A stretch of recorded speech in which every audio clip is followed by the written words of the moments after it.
Hey guys, so welcome back to me here, the Lydiane Wise Girl, et j'aimerais vraiment partager cette pensée avec vous.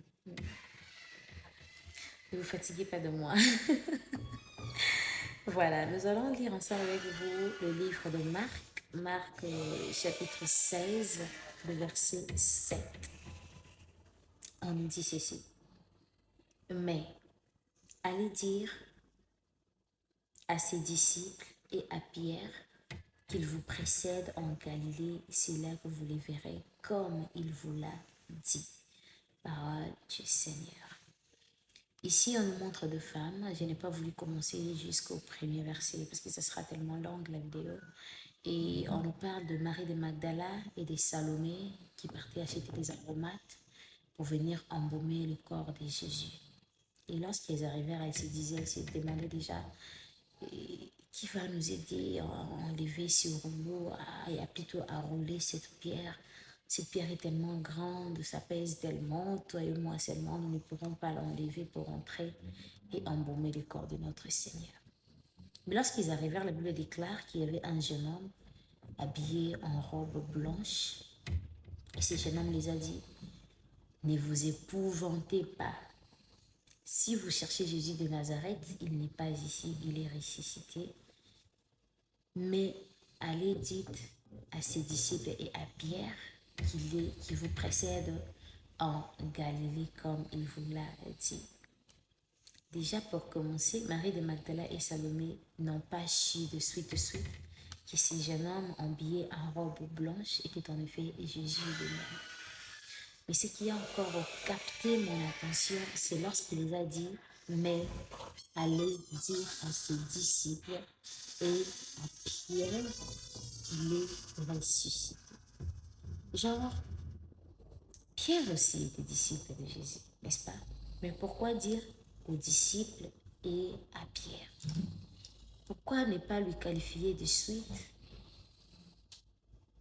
Et le Saint-Esprit de Dieu m'a aidé à me rappeler du verset et là où Pierre commençait déjà à murmurer. Vous savez, Pierre, avant qu'on arrête Jésus, il commençait déjà à murmurer en disant, ah, depuis que j'étais suivi, j'ai laissé mon travail, j'étais pécheur, j'ai laissé la mer, je ne pars plus pécher.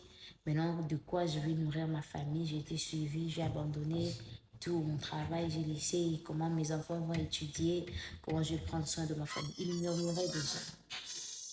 Vous voyez.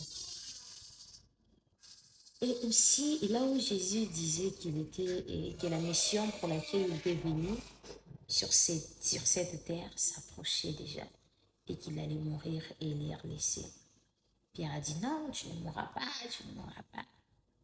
Jésus lui a dit, arrière de moi, Satan.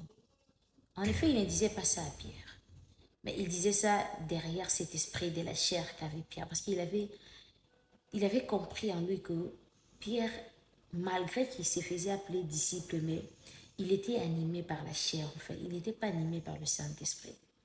Il ne comprenait pas que la mission de Jésus était en effet de mourir, afin que l'humanité soit sauvée. Lui, il ne voyait pas ça. Et lorsqu'on a arrêté Jésus, la Bible déclare qu'on cherchait aussi ses disciples. Et ils ont croisé Pierre. Ils l'ont demandé, toi, on te voit t'afficher avec lui. Pierre a dit, non, vous vous confondez, ce n'est pas moi. On dit, en plus, tu parles comme eux. Tu as le même langage que ces gens-là qui suivaient Jésus de Nazareth. Tu fais partie de cette clique. Pierre dit, non, je n'ai jamais fait partie de cette clique. Je n'ai jamais été le leur. Je n'ai jamais été un disciple. Ils disent, mais tu as le même langage que les disciples. Pierre dit, non. Mais non, moi, la partie où ça m'étonne, s'il vous plaît, regardez. Jésus est ressuscité, malgré ça, il demande quand même qu'on aille signaler à celui qui l'avait nié qu'il est ressuscité. Like, pourquoi? Pour en faire quoi avec lui? You know, like, dans le monde déjà comme ça, quand on te dit que telle personne nous parle mal,